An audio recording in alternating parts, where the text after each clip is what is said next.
தந்தை, மகன், தூய ஆவியின் பெயராலே ஆமென்.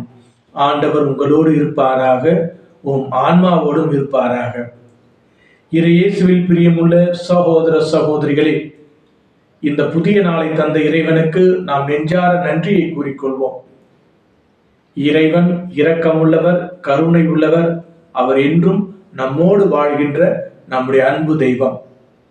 இன்றைய நற்செய்தியானது மத்திய எழுதிய நற்செய்தி 17வது அதிகாரம் வசனங்கள் 10 13 முடிய உள்ள வசனம்.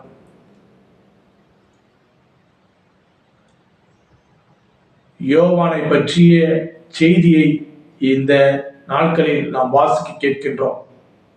யோவான் ஒரு சீர்திருத்தவாதி. எவ்வாறெனில் அவர் தன்னுடைய வாழ்விலே பல சீர்திருத்தங்களை செய்தார். முக்கியமாக இயேசுவின் வருகைக்காக பல உண்மைகளையும் அமைதியையும் மனமாற்றத்தையும் போதித்தவர்தான் திருமுழுக்கு யோவான். அவர் நமக்கு கொடுக்கும் 2 முக்கியமான விஷயம் என்னவென்றால், நாம் நம்முடைய வாழ்விலே கற்பிப்பதில், அதாவது கற்றுக்கொள்வதில் சீர்திருத்தங்களை ஏற்படுத்துவோம். நல்ல விஷயத்தை கற்றுக்கொள்வோம், உண்மையை கற்றுக்கொள்வோம்.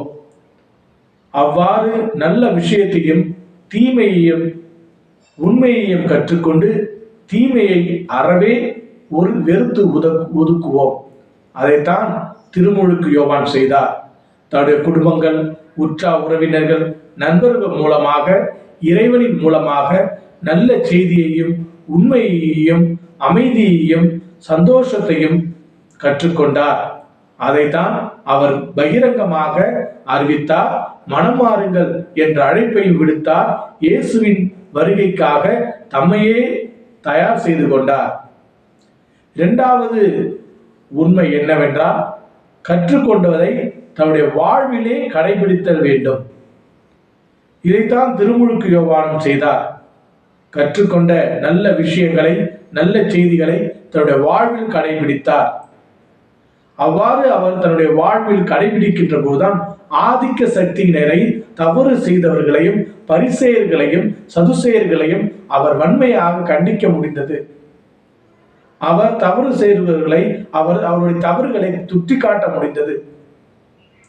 அன்புமிக்க சகோதர சகோதரிகளே, திருமுழுக்கு யோவான் நமக்கு ஒரு சிறந்த உதாரணம்.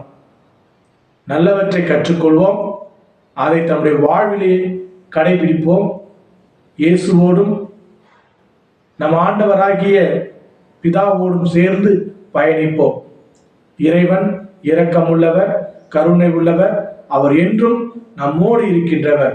முக்கியமாக இந்த காலங்களிலே நற்செய்தி வாசிப்பதற்கு முக்கியத்துவம் கொடுப்போம். இறைவனுடைய வார்த்தையை வாசிப்பதற்கு முக்கியத்துவம் கொடுப்போம். இறைவன் நம்மை அவருடைய வார்த்தையின் மூலமாக வழிநடத்துவார் என்ற நம்பிக்கையோடு இந்த புதிய நாளை தொடங்குவோம். இந்த புதிய நாள் உங்களுக்கு ஒரு ஆசீர்வாதமான நாளாக அமைய நாம் சிறப்பாக ஜெபிப்போம்.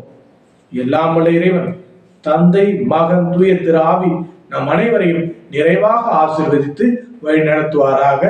ஆமேன்.